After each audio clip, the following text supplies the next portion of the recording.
ustedes en el módulo, en la guía de aprendizaje, cuentan con esta información, ¿no? Y nosotros ya habíamos revisado una pequeña y breve introducción respecto de lo que son los acomodamientos y reglaje, ¿no? Entonces, como su nombre mismo lo dice, una vez después de que usted ha regulado tanto el asiento y el respaldo, usted está prácticamente sentado de manera confortable, precisamente en este caso, usted ha realizado el primer paso, digámoslo así, para precisamente continuar con eh, el mayor acceso a todos los mandos que tiene en su vehículo. Eso, como les digo, no es información nueva.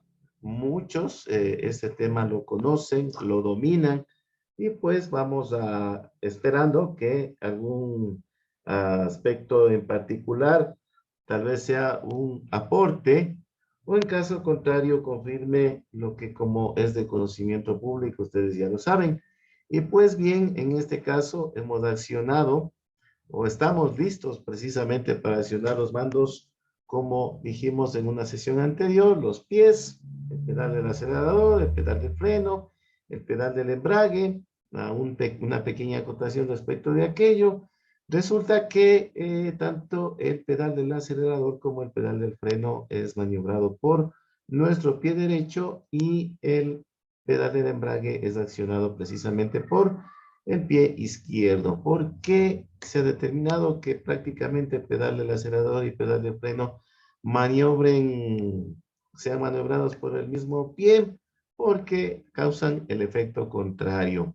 Porque el vehículo requiere en cierto momento detenerse o en su defecto alcanzar una velocidad adecuada y por lo tanto usted como conductor tiene que hacer la maniobra adecuada. Obviamente, otra consideración que es muy importante que ustedes deberían tener en cuenta y también la experiencia les habrá indicado y llevado hacia ello, de que no hay nada mejor de que los mandos tienen que ser accionados de manera sutil, de manera suave, de manera progresiva, de manera que precisamente no ejerza alguna acción brusca. Y como ustedes pueden saberlo, precisamente a veces no tenemos lesiones o efectos negativos solamente por un accidente, por evitar un accidente. A veces puede ser un frenazo, una aceleración que llegue a determinado momento, un descontrol de lo que es su vehículo. Por ello, esta pequeña apreciación. Y por supuesto tenemos los mandos manuales, el volante, la palanca de cambios y lo que conocemos del freno de estacionamiento o freno de mano. También estos mandos manuales tienen algunas características en particular, que esperamos vaya a ser una información que aporte, como les digo. Y adicionalmente, a través de las manos usted va a accionar otros mandos, como por ejemplo accionar el claxon, pito, bocina, como también se le conoce, accionar el limpiaparabrisas y en la parte interior regular la ventilación y el aire acondicionado o alguna otra herramienta de la cual esté provisto precisamente su vehículo. En este caso nosotros ya habíamos revisado el tema del asiento y solamente como una pequeña recomendación, digámoslo así, que es muy importante que usted en el asiento y respaldo su posición sea cómoda, sea segura, sea por supuesto aquella que le permita moverse, desplazarse en un largo periodo sin generar alguna posición forzada, ¿no? Justamente este es uno de los objetivos.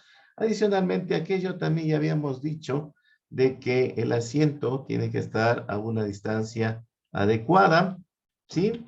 Y de la misma manera también, justamente hablando de respaldo del asiento, con una inclinación necesaria. ¿Cuál era la inclinación necesaria?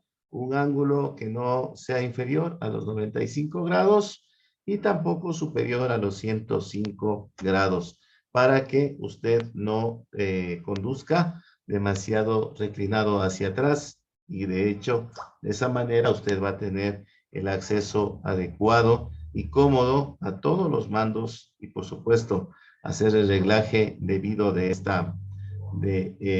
habitáculo que tiene usted en el vehículo. Por lo tanto, hablando del respaldo, sirve de apoyo prácticamente para toda la región lumbar y justamente esta es la que no tiene que generar ningún tipo de molestias.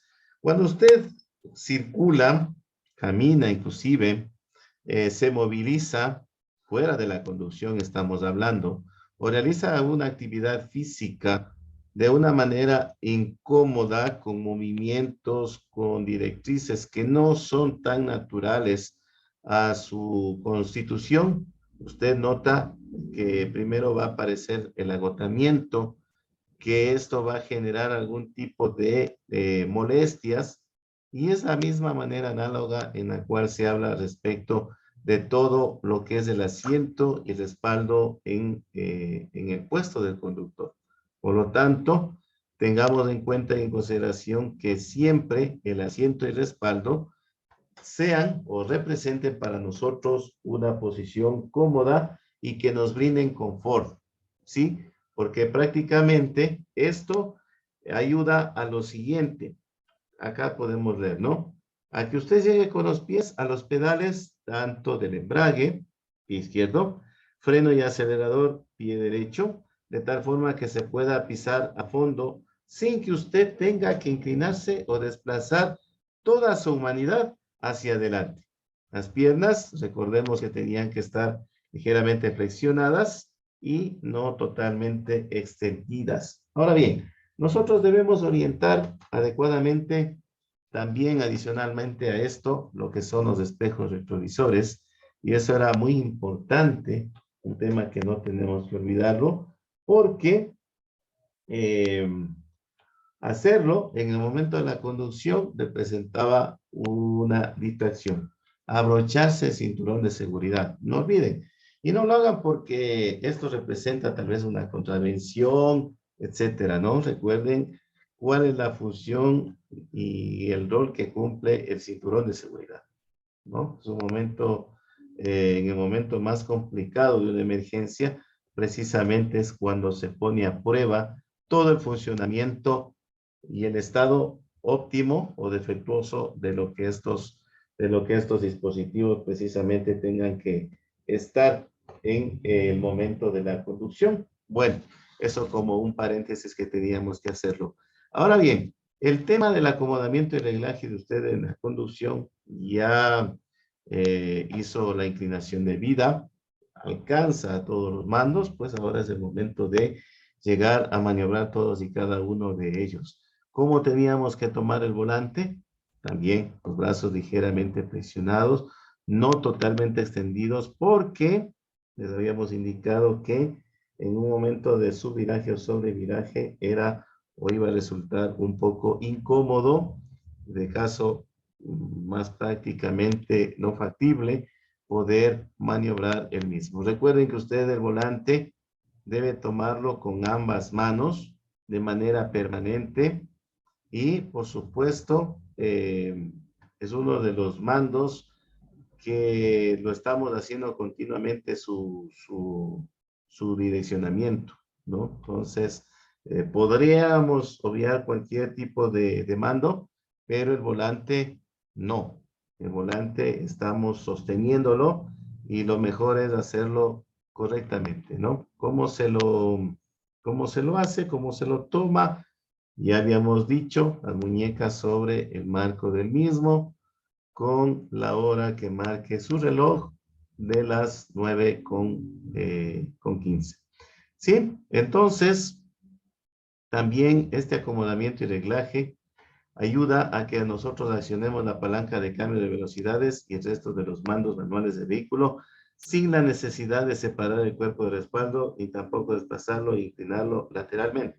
Adicionalmente de que esto, visto ya desde de una óptica externa, también representa algo que es visible, ¿no? Visible, es perceptible por terceras personas. Entonces, prácticamente el resto de usuarios de las vías, el resto de conductores, van a identificar que dicho conductor no tiene la debida precaución, los debidos cuidados, no toma la precaución a tiempo de ver su comodidad y ver prácticamente subsanadas todas aquellas inconveniencias que podrían presentarse. Es decir, no está mirando por su propio interés, mucho menos por el interés de los demás.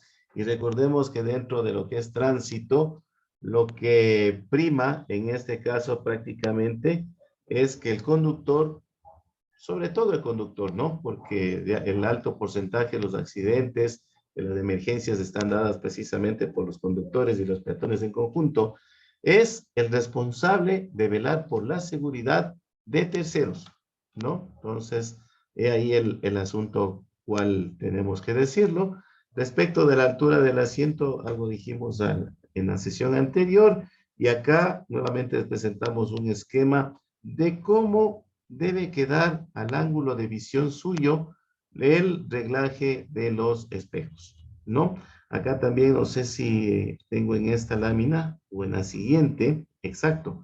Acá tenemos lo que es el campo visual del conductor para regular los espejos retrovisores. Recuerden, el espejo retrovisor central interior tiene este ángulo de visión o campo visual, digámoslo así, lo que complementaría con el campo visual tanto del espejo retrovisor izquierdo, lateral izquierdo, y el espejo retrovisor lateral derecho, generando obviamente esta pequeña fracción de ángulo muerto, o puntos ciegos también se denominan, pero que son subsanados con un pequeño movimiento de la cabeza, obviamente sin desplazar el cuerpo hacia ningún lado, ni hacia al frente, ni separarse o alejarse del asiento, solamente con un pequeño ademán, que de paso no va a generar. Recuerden siempre, antes de cambiar de tema, usted tiene que ir permanentemente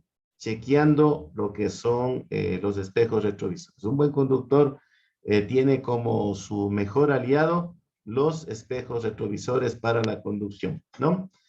Listo. Entonces, ahora bien, este es un tema que ya es distinto a lo que vimos en la sesión anterior y por supuesto, hablando de los mandos de pie, ¿sí?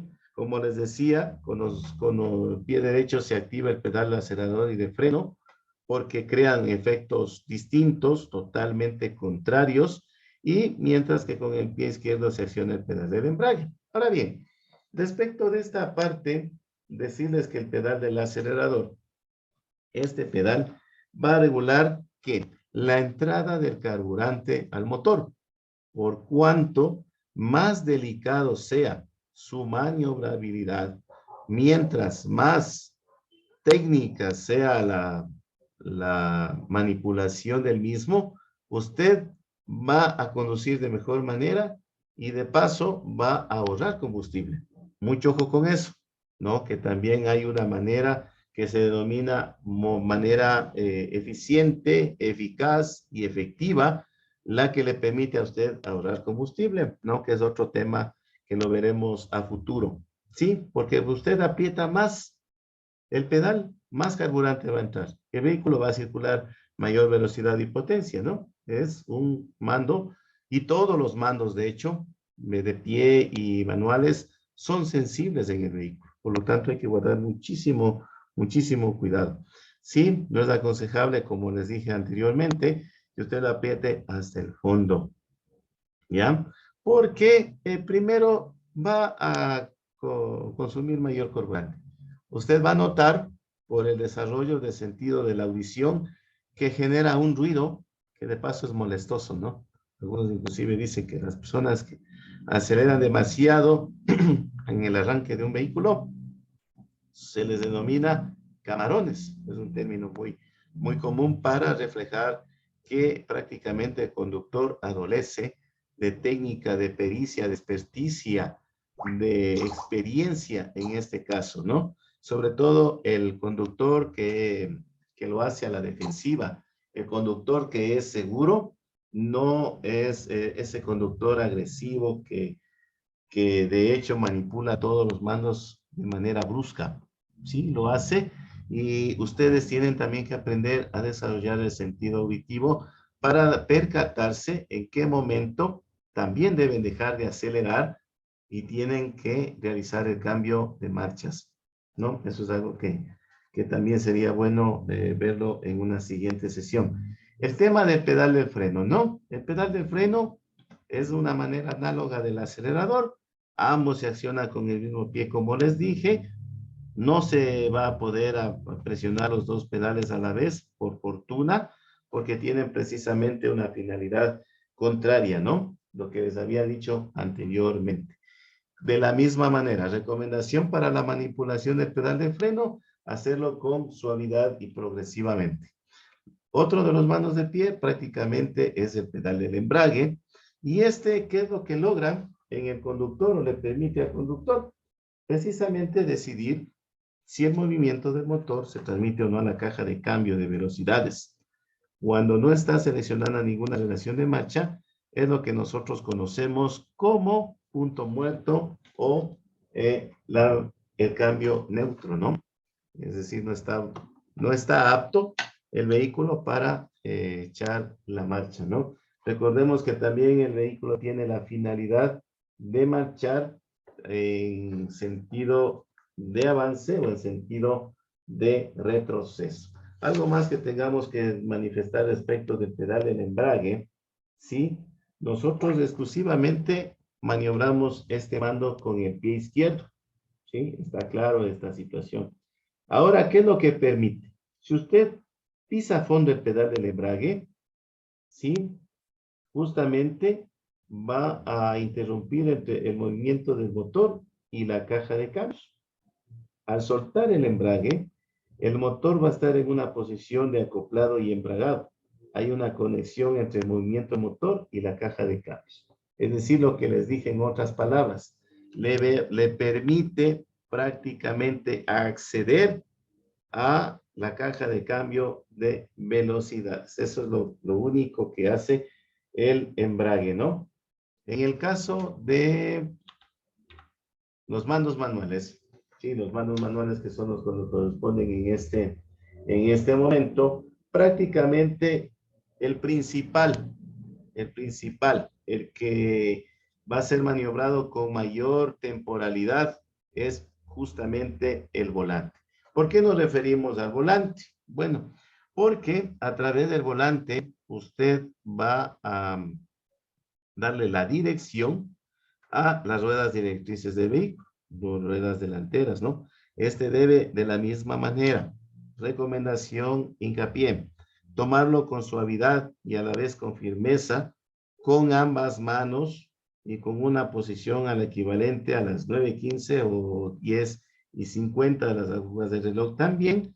Y nunca, nunca, pero nunca debe usted cruzar los brazos, usar las manos, sobre todo cuando tenga por A o B circunstancias, aproximarse a curvas cerradas, por lo que conocemos como subviraje o sobreviraje, o una emergencia.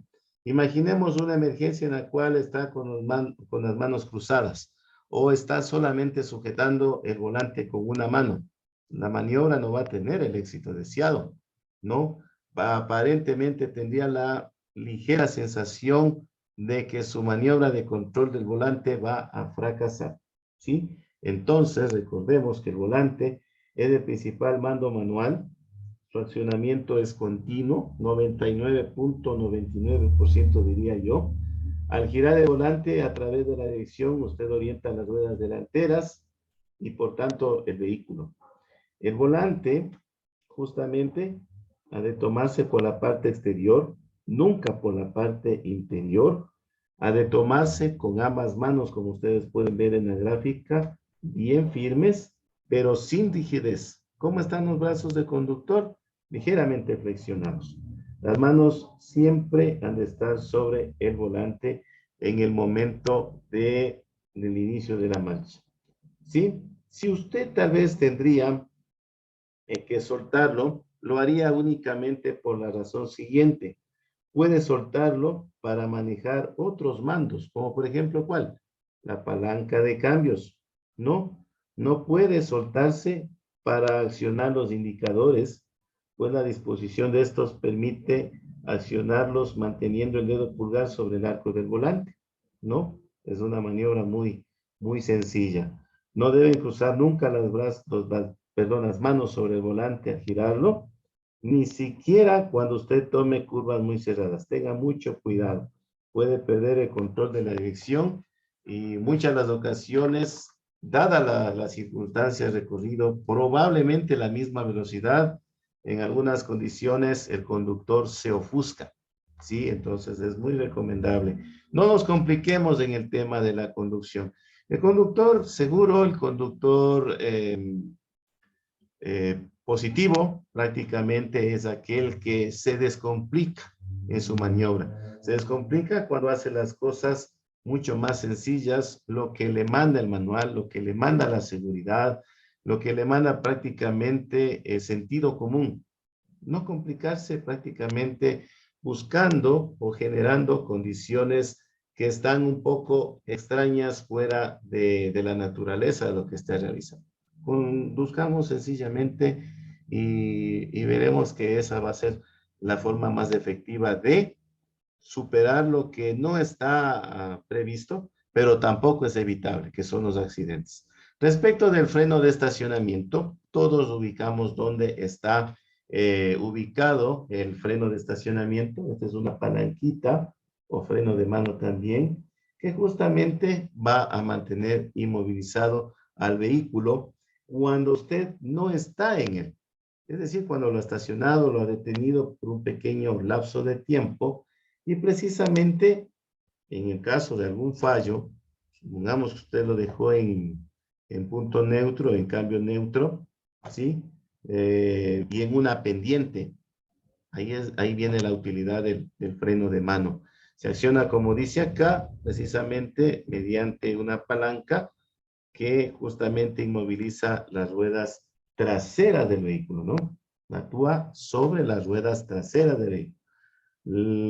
¿Qué más tenemos que decir? Usted tira de esta palanquita hacia arriba, ¿sí? En el momento del estacionamiento, sobre todo cuando hay pendientes, cuando usted se baja de su vehículo, o probablemente usted se ha percatado de que su freno de servicio está con algún ligero fallo, ¿no? Eso también es algo que podemos darnos cuenta. Como a veces también es bueno estacionar los vehículos, ¿no? Cuando es una pendiente, digamos en ascenso, ¿no? Para recrearlo, tiene que estar dirigida las ruedas directrices hacia afuera, para que el momento que su vehículo sufra un pequeño resbalón, se enganche en lo que conocemos como bordillo. Y cuando es una pendiente positiva dirigida hacia abajo, en ese momento usted tiene que asegurar el giro de las ruedas directrices topando, haciendo contacto directo con el bordillo para que se enganche de alguna manera. Esa es una buena práctica para también inmovilizar el vehículo, ¿no? Que nos ayude también al, al freno de estacionamiento o de mano. La palanca de cambio de velocidades está junto al freno de mano. Obviamente estamos refiriéndonos siempre en los vehículos que son de caja de cambios manuales, no las automáticas, ¿no? Ese es otro mecanismo de funcionamiento. En el caso de la palanca de cambio de velocidades, como les digo, está entre los asientos delanteros. Usted activa la caja de velocidades y, por supuesto, va a utilizar la potencia del motor conforme las circunstancias del momento. Recuerde, tiene usted en sus manos el control del vehículo. Usted decide a qué velocidad va. Usted decide qué potencia requiere que le preste el servicio el motor. Así que hay que tener mucho cuidado con esto. La palanca de cambio normalmente, justamente en este caso, se activa o deja de, justamente para aquello, tenemos nosotros que dejar de accionar el acelerador y desembragar pisando pues el pedal de embrague a fondo, ¿sí? La palanca de cambios también permite seleccionar las velocidades conocidas como marchas. Velocidad o marcha es lo mismo. En la caja de cambios para aprovechar, como les decía, la potencia de acuerdo con sus necesidades momentáneas. El momento adecuado para realizar el cambio de marcha lo va a indicar que dos factores que es importante tener en consideración. El cuenta revoluciones del tablero de instrumentos y de la misma manera el propio sonido del motor. Es decir, ya empieza un rugido o es un sonido molestoso. Obviamente la nueva tecnología implementada en algunos vehículos, prácticamente algunos motores son casi silenciosos, pero sin embargo sí es perceptible, perdón, de modo de vista, que sí se puede prácticamente identificar si es el momento necesario para el cambio de marchas. En este caso, ustedes saben y conocen y ya identifican que la relación de velocidad más baja o corta es la primera. Esta es la más potente porque es desde luego la más lenta. En primera, su vehículo no va a desarrollar mucha velocidad. Una fuerza, una marcha demasiado fuerte, que ofrece bastante resistencia. Es recomendable no circular mucho tiempo en esta marcha, ¿no? Es solamente para el arranque. Es, digamos, si hablamos de tiempo, unos 3 segundos, si hablamos de distancia recorrida, tal vez en cuadras, tal vez una media cuadra, pero no más que eso, ¿no? Recuerden ese pequeño comentario respecto de esta situación. Si usted sube progresivamente de primera velocidad o de primera marcha a segunda, de segunda marcha a tercera, etcétera, va percibiendo que se va perdiendo potencia y en cambio va generando mayor velocidad.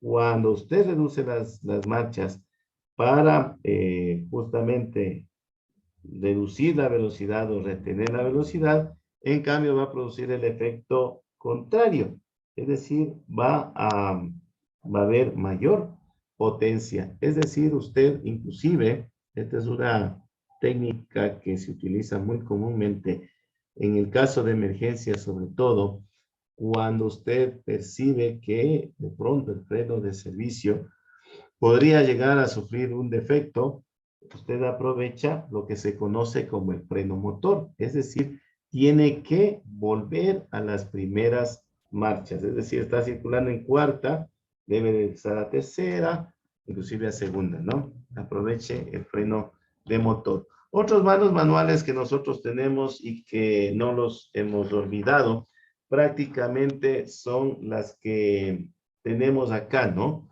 Los indicadores de dirección, las luces, el limpiaparabrisas, el aparato de control de señales acústicas, que es prácticamente claxon o bocina. Y respecto de aquello, decir que, por supuesto, todos los automóviles afortunadamente están equipadas con estas herramientas, ¿sí? Y en el caso de las luces, recuerde que prácticamente hay una posición, 3 posiciones, ¿no? De apagado, luces bajas y luces altas. Usted decide en cuál de estas posiciones lo mantiene. Única recomendación para evitar el encandelamiento, usted tiene que deshabilitar la luz alta. Es siempre muy molestoso que algún compañero del volante prácticamente le vengan por el parabrisas de atrás haciendo la luz intensa o bien en sentido contrario, también con la luz intensa, puede producir una ceguera temporal, así que hay que guardar muchísimo cuidado. El tema de lo que son prácticamente el uso del claxon y la bocina, todos, como les decía, los de automóviles están provistos de un aparato productor de señal acústica, claxon, bocina, pito. Usted simplemente lo pulsa, este está en el volante. En algunos también hay una palanca próxima al volante, no depende de la, de la marca, de la tecnología que prácticamente lo usan. En el uso de limpia parabrisas, recuerden que es muy importante esto tenerlo en perfecto funcionamiento, ¿no?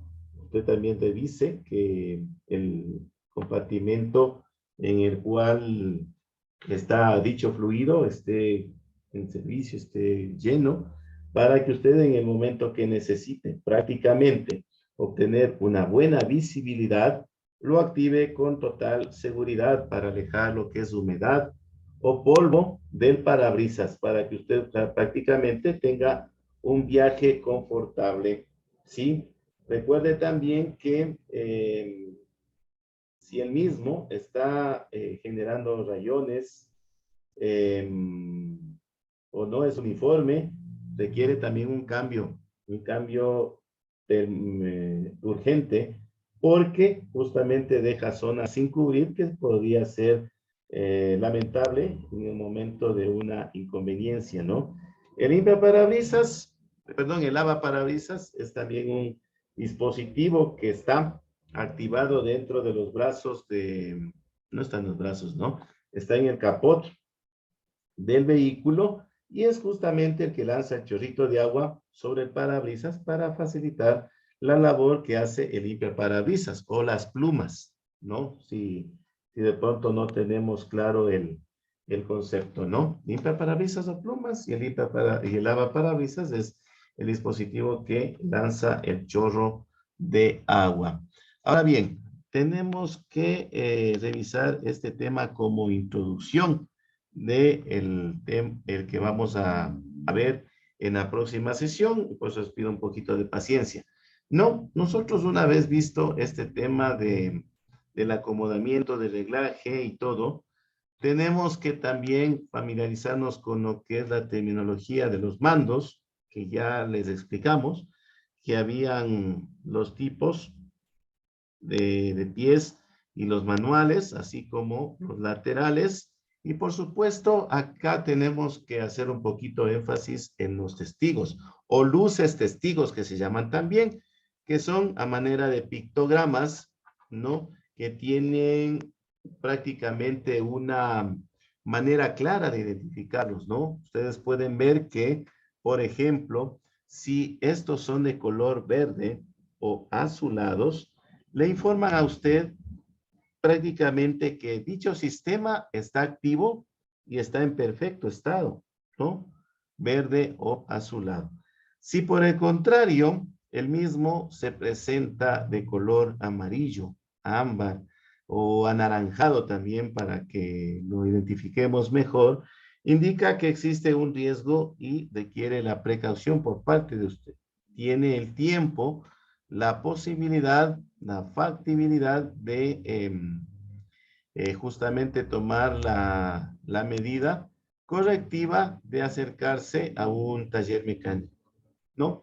En el caso de que este fuera rojo o fuese rojo, es prácticamente una alerta de que el problema necesita atención inmediata. Y si guarda relación con los sistemas más importantes, es requerido que usted como conductor o conductora detenga la marcha del vehículo, requiere una ayuda externa para evitar el mayor efecto de los daños en su vehículo. Recuerde esto, ¿no? Esto es prácticamente como el semáforo.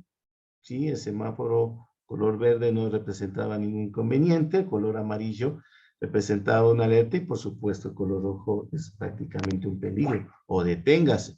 En este caso, usted también debe detener la marcha de su vehículo y usted los puede tener como acá lo indicamos de manera luminosa, sonora, mecánica o medidora de los tableros del vehículo, ¿no? Algunos en la actualidad inclusive ya son digitales, muchos de los sistemas no esenciales también ya están provistos de algunos sensores que lo hacen que este sea un computador, un procesador, un sistema inteligente, lo que conocemos comúnmente como la fase de la digitalización, en la cual está toda la información del vehículo y es una manera de alertarnos o de comunicarnos prácticamente, obviamente que el vehículo no es el auto fantástico, ¿no? No lo es, no habla como en la ficción, pero por lo menos es una manera lo más cercana posible al lenguaje que nosotros podemos entender, ¿no? Entonces acá tenemos también nosotros que mostrarles algunos de los pictogramas que ustedes se han encontrado o se van a encontrar en el tablero de instrumentos, ¿no? Algunos de ellos fácilmente identificables. Por ejemplo, tenemos el número 1, la luz de niebla delantera; número 2, la niebla trasera;